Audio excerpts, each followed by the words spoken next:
संसद सुरक्षेच्या मुद्द्यावरून तुफान गदारोळ करणाऱ्या एकूण 15 खासदारांचं निलंबन करण्यात आलं। यात लोकसभेतल्या 14 तर राज्यसभेच्या एका खासदाराचा समावेश आहे। संसदेच्या सुरक्षेच्या मुद्द्यावर कामकाज सुरू होताच दोन्ही सभागृहात विरोधकांची तुफान त्यांनी गदारोळ सुरू केला। गृहमंत्री अमित शाह यांनी या प्रकरणी निवेदन देण्याची मागणी करण्यात येत होती। अध्यक्षांनी सुरुवातीला काँग्रेसचे खासदार टी.एन. प्रतापन, हिबी इडेन, ज्योतिमणी, रम्या हरिदास, डीन कुरियाकोस यांना हिवाळी अधिवेशनातून निलंबित केलं।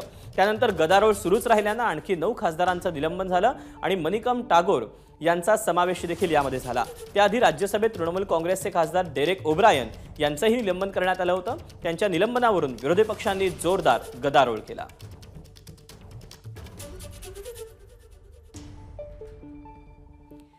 दोन जण संसदेत घुसखोरी करतात, भर सभागृहात उड्या मारून गोंधळ निर्माण करतात, तर 2 जण संसदेबाहेर स्मोक कॅन्डल चालतात, धुराचे लोट तयार करतात। ही काही मिनिटांमध्ये घडलेली घटना असली तरी त्याचा प्लॅन मात्र अनेक वर्ष चालल्याचं आणि त्यामध्ये अनेकांचा सहभाग असल्याचं समोर आलंय। त्यामुळे संसदेच्या सुरक्षेवर मोठं प्रश्नचिन्ह उभं राहिलंय। पाहूया। 2 वर्षांपूर्वी संसदेत घुसखोरीचा प्लॅन,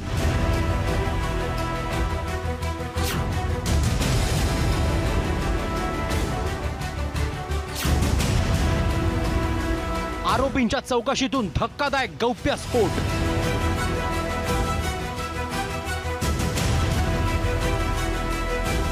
दोन तरुणांनी संसदेत घुसखोरी केली तर दोघांनी संसदेबाहेर स्मोक कॅन्डल फोडले। हे सगळं अनपेक्षित होतं। या प्रकरणाची तुलना 2001च्या दहशतवादी हल्ल्याशी झाली।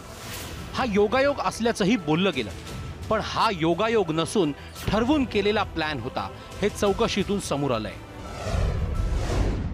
संसदेत घुसखोरी करणाऱ्या आरोपींची सोशल मीडियावरून ओळख झाली। 2 वर्षांपूर्वी त्यांनी संसदेत घुसखोरी करण्याचा प्लॅन केला। पहिली मीटिंग कर्नाटकातील म्हैसूरमध्ये आरोपी मनोरंजनच्या घरी झाली।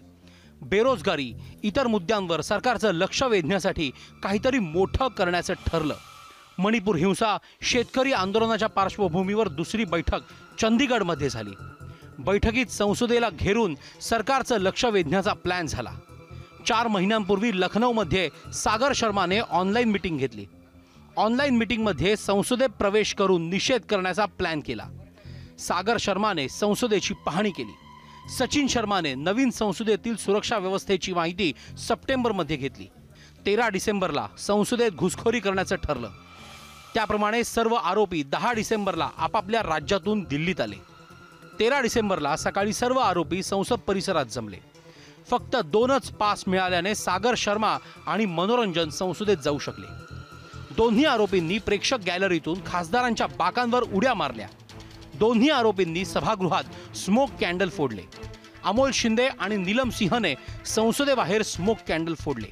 देशाच्या 4 राज्यातून हे सर्व आरोपी एकत्र आले, तेही सोशल मीडियाच्या माध्यमातून। त्यामुळे हे सर्व आरोपी कुठल्या संघटनेशी जोडले गेले नाही ना, अशी शंका उपस्थित केली जात होती।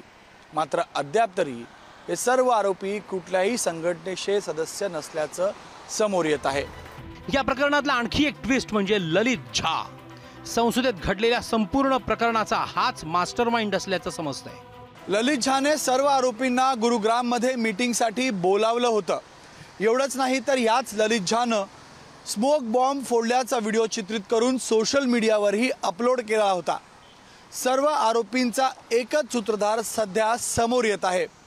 धक्कादायक बाब म्हणजे या ललित झानं 4ही आरोपींचे फोन आपल्याकडे घेतले आणि तो स्वतः फरार झाला। या ललित झाचं शेवटचं लोकेशन निमराणाजवळ असल्याचं समजतंय। सध्या या 5व्या आरोपीचाही शोध दिल्ली पोलिसांकडून घेतला जातोय। या सर्वांना कोणी फंडिंग पुरवत होतं का? आणखी काही जण या प्रकरणात सहभागी आहेत का? आणि भविष्यातही असं काही करण्याचा प्लॅन आखण्यात आलाय का? या सगळ्या प्रश्नांची उत्तरं आता शोधली जात आहेत। गणेश ठाकूर, ABP माझा।